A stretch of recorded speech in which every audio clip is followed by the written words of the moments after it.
4 ರಾಜ್ಯಗಳು ಮತ್ತೊಂದು ಕೇಂದ್ರಾಡಳಿತ ಪ್ರದೇಶದ ಎಲೆಕ್ಷನ್ ಮುಕ್ತಾಯ ಆಗಿದೆ. ಫಲಿತಾಂಶ ಏನಾಗುತ್ತೆ ಅನ್ನುವಂಥ ಕುತೂಹಲಕ್ಕೆ ತೆರೆ ಬೀಳೋದಕ್ಕೆ 4ನೇ ತಾರೀಕಿನ ತನಕ ನಾವು ಕಾಯಬೇಕಾಗತ್ತೆ, ಸೋಮವಾರ ತನಕ. ಆದರೆ ಅದಕ್ಕೂ ಮುಂಚೆ ನಿನ್ನೆ ಸಂಜೆ ಹೊತ್ತಿಗೆ ಮತಗಟ್ಟೆ ಸಮೀಕ್ಷೆಗಳು ಪ್ರಕಟವಾಗಿದ್ದಾವೆ. 4 ರಾಜ್ಯಗಳಿಗೆ ಸಂಬಂಧಿಸಿದಂತೆ ಪ್ರಕಟಗೊಂಡಿರುವಂಥ ಮತಗಟ್ಟ ಸಮೀಕ್ಷೆಗಳು ಬೇರೆ ಬೇರೆ ಲೆಕ್ಕಾಚಾರಗಳನ್ನು ಹೇಳ್ತಾ ಇದ್ದಾವೆ. ಪಶ್ಚಿಮ ಬಂಗಾಳ, ತಮಿಳುನಾಡು, ಕೇರಳ ಮತ್ತು ಅಸ್ಸಾಮಿಗೆ ಸಂಬಂಧಿಸಿದಂತೆ ಕೇರಳ ಮತ್ತು ಅಸ್ಸಾಂನಲ್ಲಿ ಬಹುತೇಕ ಎಕ್ಸಿಟ್ ಪೋಲ್ಗಳು ಒಂದೇ ರೀತಿಯ ಫಲಿತಾಂಶವನ್ನು ಕೊಡ್ತಾ ಇದ್ದರೆ, ತಮಿಳುನಾಡು ಮತ್ತು ಪಶ್ಚಿಮ ಬಂಗಾಳದಲ್ಲಿ ಎಕ್ಸಿಟ್ ಪೋಲ್ಗಳಲ್ಲೂ ಕೂಡ ಬೇರೆ ಬೇರೆ ಲೆಕ್ಕಾಚಾರಗಳು ಕಾಣಿಸ್ತಾ ಇದ್ದಾವೆ. ಪಂಚರಾಜ್ಯದ ಎಲೆಕ್ಷನ್ ಮುಕ್ತಾಯ ಆಗಿದೆ. ಫಲಿತಾಂಶದ ಬಗ್ಗೆ ಕುತೂಹಲ ಸೃಷ್ಟಿಯಾಗಿದೆ. 4 ರಾಜ್ಯ, 1 ಕೇಂದ್ರಾಡಳಿತ ಪ್ರದೇಶದ ಅಧಿಕಾರ ಯಾರಿಗೆ?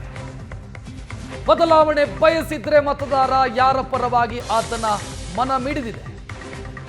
ಉತ್ತರ ಸಿಗಬೇಕು ಸೋಮವಾರ. ಆ ಕುತೂಹಲಕ್ಕೆ ಸದ್ಯ ಸಿಕ್ಕಿರುವಂತ ಉತ್ತರ ಎಕ್ಸಿಟ್ ಪೋಲ್. ಎಕ್ಸಿಟ್ ಪೋಲ್ಗಳು ಎಲ್ಲವೂ ನಿಜವಾಗತ್ತೆ ಅಂತಲ್ಲ, ಆದರೆ ಎಕ್ಸಿಟ್ ಪೋಲ್ಗಳು ಎಷ್ಟೋ ಸಂದರ್ಭದಲ್ಲಿ ಜನರ ಮೂಡ್ ಏನಿದೆ, ಜನರ ಮನಸ್ಥಿತಿ ಏನಿದೆ ಅನ್ನೋದನ್ನ ಪ್ರತಿಬಿಂಬಿಸಿದಂತ ಉದಾಹರಣೆಗಳಿದ್ದಾವೆ. ನಿನ್ನೆ ಸಂಜೆ ಪ್ರಕಟವಾಗಿರುವಂತ ಎಕ್ಸಿಟ್ ಪೋಲ್ಗಳು ಏನನ್ನು ಹೇಳ್ತಿದ್ದಾವೆ? ಹಂಗಿದ್ರೆ ಬಹಳ ಕುತೂಹಲದ ವಿಚಾರ ಇದು. ಪಶ್ಚಿಮ ಬಂಗಾಳದಲ್ಲಿ ಬದಲಾವಣೆಯ ಗಾಳಿ ಬೀಸತ್ತಾ? ಕೇರಳದಲ್ಲಿ ಬದಲಾವಣೆಯ ಗಾಳಿ ಬೀಸತ್ತಾ? ತಮಿಳುನಾಡಲ್ಲಿ ಬದಲಾವಣೆ ಆಗತ್ತಾ? ಅಸ್ಸಾಂನಲ್ಲಿ ಅಧಿಕಾರ ಉಳಿಸಿಕೊಳ್ಳುತ್ತಾ ಬಿಜೆಪಿ? ಎಲ್ಲ ಪ್ರಶ್ನೆಗಳಿಗೂ ಕೂಡ ಎಕ್ಸಿಟ್ ಪೋಲ್ ತನ್ನದೇ ಆದಂಥ ಉತ್ತರವನ್ನು ಕೊಟ್ಟಿದೆ.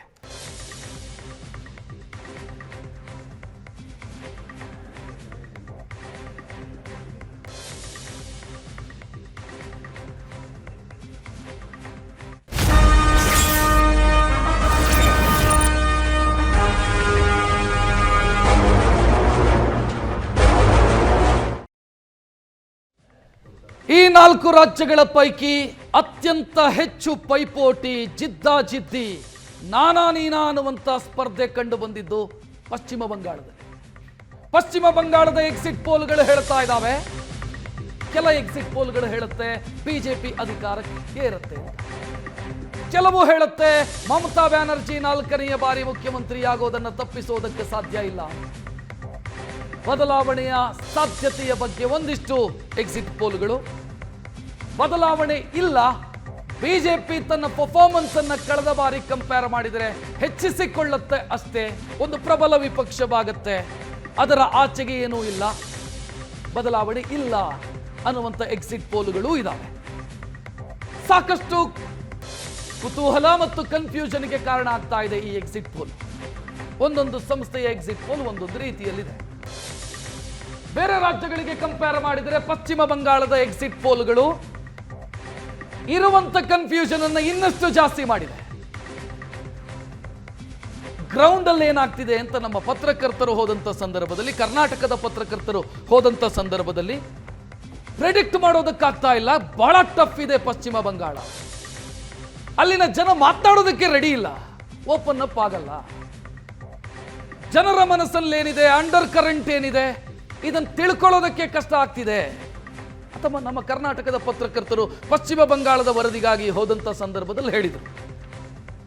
ಎಕ್ಸಿಟ್ ಪೋಲು ಅದನ್ನೇ ಹೇಳ್ತಿದೆ, ಕಷ್ಟ ಪ್ರೆಡಿಕ್ಟ್ ಮಾಡೋದು ಅನ್ನೋ ರೀತಿಯಲ್ಲಿದೆ ಎಕ್ಸಿಟ್ ಪೋಲ್ಗಳು.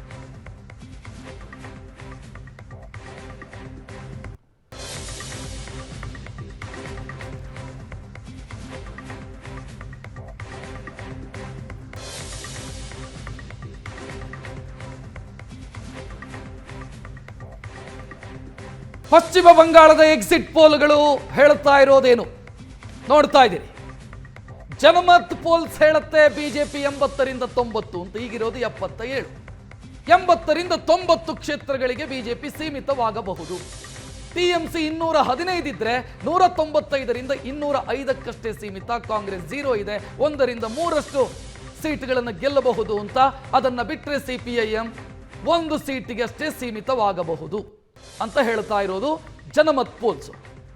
ಪ್ರಜಾ ಪೋಲ್ಸು ಇದಕ್ಕೆ ವ್ಯತಿರಿಕ್ತವಾದಂಥ ಪ್ರೆಡಿಕ್ಷನ್ ಅನ್ನು ಕೊಡ್ತಾ ಇದೆ. ಬಿಜೆಪಿ 178ರಿಂದ 208 ಅಂತ, ಅಲ್ಲಿ ಮ್ಯಾಜಿಕ್ ನಂಬರ್ 148. 148 ಕ್ಷೇತ್ರಗಳನ್ನು ಗೆದ್ರೆ ಪಶ್ಚಿಮ ಬಂಗಾಳದಲ್ಲಿ ಅಧಿಕಾರಕ್ಕೆ ಏರ್ತಾರೆ. ಬಿಜೆಪಿ ಅಧಿಕಾರವನ್ನು ಪಡೆಯುತ್ತೆ ಅಂತ ಪ್ರಜಾ ಪೋಲ್ ಹೇಳುತ್ತೆ. ಟಿಎಂಸಿ 85ರಿಂದ 100 ಸೀಟುಗಳಿಗಷ್ಟೇ ಸೀಮಿತವಾಗುತ್ತೆ ಅಂತ. ಲೆಫ್ಟು ಅಂದರೆ CPIM ಮತ್ತು ಕಾಂಗ್ರೆಸ್ 0 ಸುತ್ತತ್ತೆ ಅಂತ ಪ್ರಜಾ ಪೋಲ್ ಹೇಳುತ್ತೆ. GVC ಸಂಸ್ಥೆಯು ಕೂಡ ಕೊಟ್ಟಿರುವಂಥ ಎಕ್ಸಿಟ್ ಪೋಲು 138ರಿಂದ 159 ಅಂದರೆ ಸರಳ ಬಹುಮತ ಬಿಜೆಪಿಗೆ ಬರಬಹುದು. TMC 131ರಿಂದ 152. ಸೊ ಇದು ತೀರಾ ಕನ್ಫ್ಯೂಸಿಂಗ್ ಇರುವಂಥ ಎಕ್ಸಿಟ್ ಪೋಲ್ನ ಡೀಟೇಲ್ ಇದು. ಯಾಕಂತಂದ್ರೆ ಅವರಿಗೂ ಬರಬಹುದು ಇವರಿಗೂ ಬರಬಹುದು ಅನ್ನೋ ಲೆಕ್ಕದಲ್ಲಿದೆ. 50-50 ಚಾನ್ಸಸ್ಸು ಎರಡೂ ಪಕ್ಷಗಳಿಗೂ ಕೂಡ ಇದಾವೆ ಅಂತ ಮ್ಯಾಟ್ರೀಸ್ ಹೇಳುತ್ತೆ. 146ರಿಂದ 161 ಬಿಜೆಪಿ, 125ರಿಂದ 140 TMC ಅಂತ. ಅಲ್ಲಿಗೆ ಬಿಜೆಪಿಗೆ ಎಡ್ಜಿದೆ, ಬಿಜೆಪಿ ಗೆಲ್ಲಬಹುದು ಅನ್ನೋ ಸಾಧ್ಯತೆಯನ್ನು ಹೇಳ್ತಾ ಇರು. ಮತ್ತೊಂದು ಸಂಸ್ಥೆ ಪೀಪಲ್ ಪಲ್ಸ್ 95ರಿಂದ 110, ಬಿಜೆಪಿ 177ರಿಂದ 187, TMC ಅಂತ ಹೇಳೋ ಮುಖಾಂತರ TMC ಅಧಿಕಾರವನ್ನು ಪಡೆಯುತ್ತೆ ಅಂತ ಹೇಳುತ್ತೆ. ಪೋಲ್ ಆಫ್ ಪೋಲ್ಸ್ ಅಂತ ನೋಡಿದ್ರೆ ನಾವು TMCಯ ನಂಬರ್ಸು 215ರಿಂದ 151ಕ್ಕೆ ಇಳಿಬಹುದು. ಪೋಲ್ ಆಫ್ ಪೋಲ್ಸ್ ಇದು. ಬಿಜೆಪಿ 77ರಿಂದ 137ಕ್ಕೆ ಏರಬಹುದು. ಕಾಂಗ್ರೆಸ್ 0ಯಿಂದ 2ಕ್ಕೆ, CPIM 0ಯಿಂದ 1ಕ್ಕೆ. ಅದರ್ಸ್ 3 ಕ್ಷೇತ್ರದಲ್ಲಿ ಗೆಲ್ಲಬಹುದು ಅಂತ ಪೋಲ್ ಆಫ್ ಪೋಲ್ ಹೇಳ್ತಾ ಇದೆ. ಅಲ್ಲಿಗೆ ಪಶ್ಚಿಮ ಬಂಗಾಳದ ಎಕ್ಸಿಟ್ ಪೋಲ್ಗಳು ಒಂದೇ ಸೈಡ್ ಇಲ್ಲ. ನೀವು ಕೇರಳದ ನೋಡಿದರೆ, ಅಸ್ಸಾಂನದ್ದು ನೋಡಿದರೆ ಅದು ಹೆಂಗಿದೆ ಅಂತಂದರೆ ಬಿಜೆಪಿ ಅಧಿಕಾರಕ್ಕೆ ಬರುತ್ತೆ ಅಥವಾ ಕಾಂಗ್ರೆಸ್ ಅಧಿಕಾರಕ್ಕೆ ಬರುತ್ತೆ ಅಂತ ಎಲ್ಲ ಎಕ್ಸಿಟ್ ಪೋಲ್ಗಳು ಪ್ರೆಡಿಕ್ಟ್ ಮಾಡ್ತಾ ಇದ್ದಾವೆ. ಎಲ್ಲ ಸಂಸ್ಥೆಯ ಎಕ್ಸಿಟ್ ಪೋಲ್ಗಳು ಪ್ರೆಡಿಕ್ಟ್ ಮಾಡ್ತಾ ಇದ್ದಾವೆ. ಪಶ್ಚಿಮ ಬಂಗಾಳದ್ದು ಮಾತ್ರ ಇದಕ್ಕೆ ವ್ಯತಿರಿಕ್ತವಾಗಿದೆ. ಯಾಕೆ ಅಂತಂದರೆ ಅದನ್ನು ಅಲ್ಲಿ ಏನಿದೆ ಅನ್ನೋದನ್ನು ತಿಳ್ಕೊಳ್ಳೋದೇ ಕಷ್ಟ ಅನ್ನುವಂಥ ಸ್ಥಿತಿ ಇರೋದ್ರಿಂದ. ಅಲ್ಲಿಗೆ ಪಶ್ಚಿಮ ಬಂಗಾಳದಲ್ಲಿ 3 ಬಾರಿ ಗೆದ್ದು ಹ್ಯಾಟ್ರಿಕ್ ಸಾಧನೆ ಮಾಡಿರುವಂಥ ಮಮತಾ ಬ್ಯಾನರ್ಜಿ ಮತ್ತೊಮ್ಮೆ ಅಧಿಕಾರಕ್ಕೇರ್ತಾರಾ, ಅಥವಾ ಕಳೆದ ಬಾರಿ 38% ವೋಟ್ ಶೇರ್ ಅನ್ನು ಪಡೆದು 77 ಸೀಟಿಗೆ ಸೀಮಿತವಾದಂಥ ಬಿಜೆಪಿ ಅಧಿಕಾರಕ್ಕೇರುತ್ತಾ? ಬಿಜೆಪಿಯ ನಾಯಕರನ್ನ ಮಾತನಾಡಿಸಿದರೆ ಅವರಿಗಿರುವಂಥ ಕಾನ್ಫಿಡೆನ್ಸ್ ದೊಡ್ಡ ಮಟ್ಟದಲ್ಲಿ ವೋಟ್ ಶೇರ್ ಜಾಸ್ತಿ ಆಗಿದೆ, ಅಂದರೆ ಮತ ಚಲಾಯಿಸಿದಂಥ ಪ್ರಮಾಣ ಜಾಸ್ತಿ ಆಗಿದೆ. ಅದು ನಮಗೆ ಸಾಧಕ ಅನ್ನೋ ಲೆಕ್ಕಾಚಾರವನ್ನ ಬಿಜೆಪಿ ನಾಯಕರು ಇಡ್ತಾ ಇದ್ದಾರೆ. ನಮ್ಮ ಜೊತೆಗೆ ಮಾತನಾಡೋದಕ್ಕೆ ಅತಿಥಿಗಳು ಜಾಯ್ನ್ ಆಗಿದ್ದಾರೆ. ಕಾಂಗ್ರೆಸ್ನ ಕಡೆಯಿಂದ ನಾಗರಾಜ್ ಯಾದವ್ ಜೊತೆಗಿದ್ದಾರೆ. ಯಾದವ್ ಅವರೇ ನಮಸ್ತೆ, ಕಾರ್ಯಕ್ರಮಕ್ಕೆ ಸ್ವಾಗತ. MG ಮಹೇಶ್ ಅವರು ಬಿಜೆಪಿಯಿಂದ ಮುಖ್ಯ ವಕ್ತಾರರು. MG ಮಹೇಶ್ ಅವರೇ ನಮಸ್ಕಾರ. ಇದರ ಜೊತೆಗೆ ಹಿರಿಯ ಪತ್ರಕರ್ತ ಗಂಗಾಧರ್ ಕಲ್ಲಪಲ್ಲಿ ನಮ್ಮ ಜೊತೆಗಿದ್ದಾರೆ. ಸರ್ ನಮಸ್ಕಾರ. ನಮಸ್ತೆ ಸರ್. ಇನ್ನು ನಮ್ಮ ಅಸೋಸಿಯೇಟ್ ಎಡಿಟರ್ ಪ್ರಶಾಂತ್ ನಾಥ್ ಕೂಡ ಜೊತೆಗಿದ್ದಾರೆ. ಪ್ರಶಾಂತ್ ನಾಥ್, ಪಶ್ಚಿಮ ಬಂಗಾಳದ್ದು ಬಹಳ ದೊಡ್ಡ ಕುತೂಹಲ ಇತ್ತು. ಎಕ್ಸಿಟ್ ಪೋಲ್ಗಳು ಕೂಡ ಕುತೂಹಲಕ್ಕೆ ಉತ್ತರ ಕೊಡುವಂಥ ಪ್ರಯತ್ನವನ್ನು ಮಾಡಿಲ್ಲ. ಯಾಕಂತಂದ್ರೆ 2 ರೀತಿಯ ಅಭಿಪ್ರಾಯಗಳು ಎಕ್ಸಿಟ್ ಪೋಲಲ್ಲಿ ಕಾಣ್ತಾ ಇರೋದು. ರಕ್ಷತ್ ನೋಡಿ, ಪಶ್ಚಿಮ ಬಂಗಾಳದಲ್ಲಿ ಕಳೆದ 45 ವರ್ಷಗಳಿಂದ ರಿಸಲ್ಟ್ಸ್ಗಳು ಯಾವತ್ತಿಗೂ ಒನ್ ಸೈಡೆಡ್ ಇರುತ್ತೆ. ಯಾವ ಪಕ್ಷ ಅಧಿಕಾರಕ್ಕೆ ಬರುತ್ತೋ ಆ ಪಕ್ಷ ಹೆಚ್ಚು ಕಡಿಮೆ 2/3 ಸೀಟ್ಗಳನ್ನು ತೆಗೆದುಕೊಂಡಿದೆ. ಅದು 77ರಲ್ಲಿ ಲೆಫ್ಟಿಂದ ಏನು ಶುರು ಆಯಿತು, 2011ರಿಂದ ಮಮತಾ ಬ್ಯಾನರ್ಜಿ ಏನು ಶುರು ಆಯಿತು. ವೋಟ್ ಶೇರ್ ಕೂಡ ಹೆಚ್ಚು ಕಡಿಮೆ 10%, 12% ವೋಟ್ ಶೇರ್ ಗ್ಯಾಪ್ ಇರ್ತಾಯಿತ್ತು. ಕಳೆದ ಬಾರಿ ಕೂಡ ನೀವು ನೋಡಿದರೆ ತೃಣಮೂಲ್ ಕಾಂಗ್ರೆಸ್ 215ರವರೆಗೆ ಹೋಗಿತ್ತು. BJP 38% ವೋಟ್ ಶೇರ್ ತೆಗೆದುಕೊಂಡು 77ರಲ್ಲಿತ್ತು. ಈ ಬಾರಿ ಯಾಕೆ ಎಕ್ಸಿಟ್ ಪೋಲ್ಸ್ಗಳನ್ನು ಪ್ರೆಡಿಕ್ಟ್ ಮಾಡೋದು ಕಷ್ಟ ಆಗ್ತಾ ಇದೆ ಅಂದರೆ, it's a very closed fight ಇರ್ಬೋದು. ಕ್ಲೋಸ್ ಫೈಟ್ರ ಅರ್ಥ ಸೀಟ್ಗಳ ಗ್ಯಾಪ್ ಕಡಿಮೆ ಆಗಿಬಿಡುತ್ತೆ ಅಂತ ನಾನು ಹೇಳಲ್ಲ. ಯಾಕಂದರೆ ನಿಮಗೆ ನೇರ ಹಣಾಹಣಿಯಲ್ಲಿ ಒಂದು ವೇಳೆ CPM ಮತ್ತು ಕಾಂಗ್ರೆಸ್ ಕಳೆದ ಬಾರಿಯಂತೆ ಡೆಸಿಮೇಟೇ ಆದಾಗ BJP ವರ್ಸಸ್ ತೃಣಮೂಲ್ ಕಾಂಗ್ರೆಸ್ನ ನೇರ ಹಣಾಹಣಿಯಲ್ಲಿ ಯಾರು ವೋಟ್ಗಳನ್ನು ಶೇರನ್ನು ಜಾಸ್ತಿ ತೆಗೆದುಕೊಳ್ತಾರೋ ಆ ಪಕ್ಷಕ್ಕೆ ಮತ್ತೆ ಜಾಸ್ತಿ ಸೀಟ್ ಬರ್ತಕ್ಕಂಥ ಸಾಧ್ಯತೆಗಳು.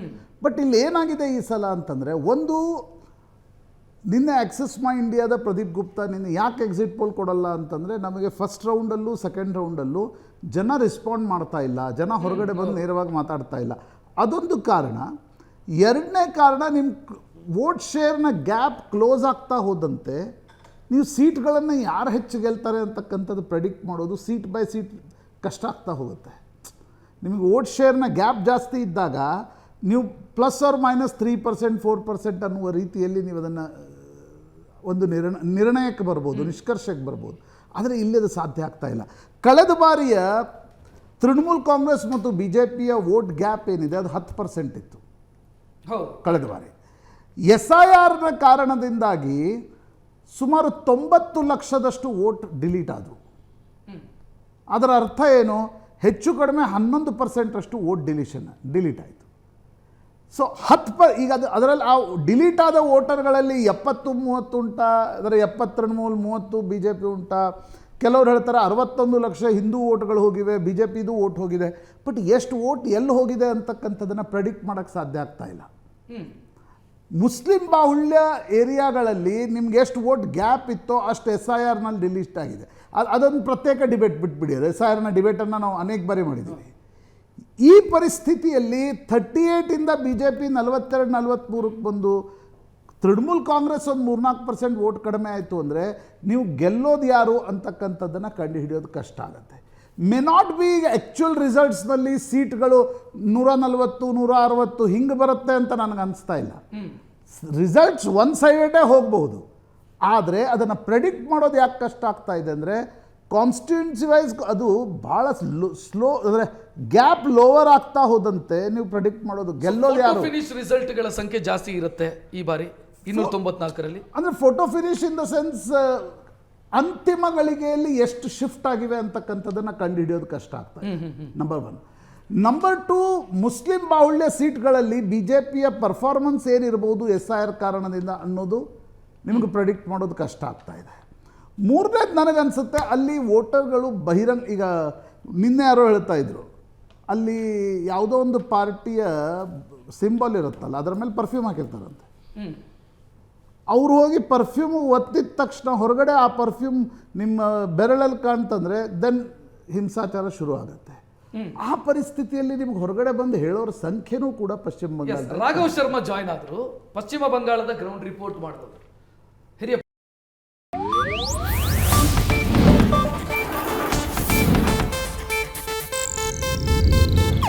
ಇದು ಏಷ್ಯಾನೆಟ್ ನ್ಯೂಸ್ ನೆಟ್ವರ್ಕ್ ಪ್ರಸ್ತುತಿ.